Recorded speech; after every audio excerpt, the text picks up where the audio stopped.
membuat Israel panik jika seluruh negara-negara kecil seperti Bolivia bergabung hingga mengalahkan total pasukan milik Israel.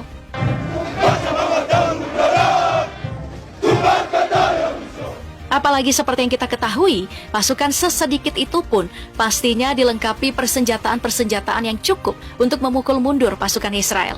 Nah, di pangkalan militer Bolivia, mereka menyimpan 100 unit artileri manual yang ditemani 1070 unit kendaraan lapis baja serta 36 unit tank. Untuk tanknya sendiri, negara ini membeli tank SK-105 Courazier yang dibuat oleh negara Austria sejak tahun 1971 lalu. Sejujurnya tank ini udah terlalu jadul sih di era sekarang. Bahkan Austria sendiri udah berhenti memproduksi hingga menggunakan tank SK-105 ini. Namun bukan berarti tank ini udah nggak mampu ya untuk berperang.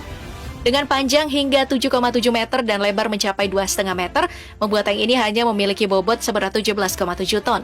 Benar-benar sangat ringan jika dibandingin tank-tank di era sekarang yang bobotnya bisa mencapai 60-an ton.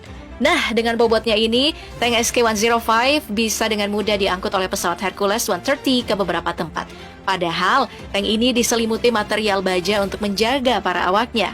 Gak cuma itu aja, tank besutan Austria ini juga dibekali dengan meriam utama berukuran kaliber 105 mm yang mampu menembus armor setebal 360 mm.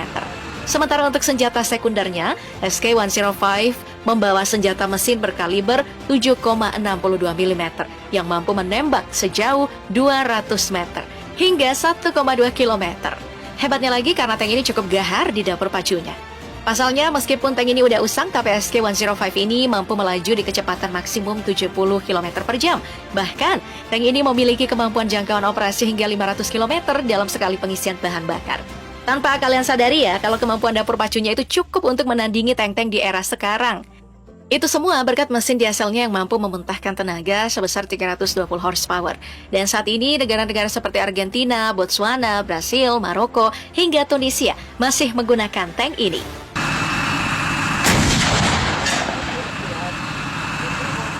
Kita bergeser ke matra udara. Di sini para pasukan diperkuat dengan 28 unit helikopter yang akan dipadukan dengan 20 unit pesawat latih hingga 14 unit pesawat kargo militer.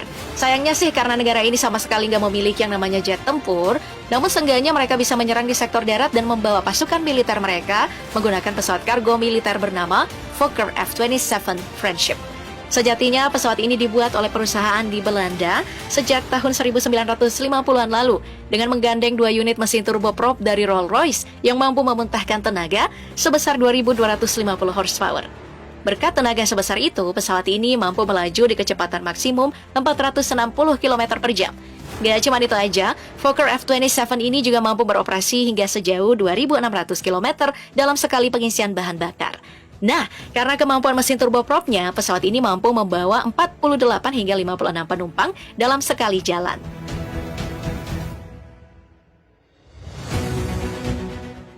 Oke, dengan total personil dan juga persenjataan seperti ini, Bolivia hanya mampu bertengger di posisi 77 sebagai negara dengan kekuatan militer terhebat di dunia.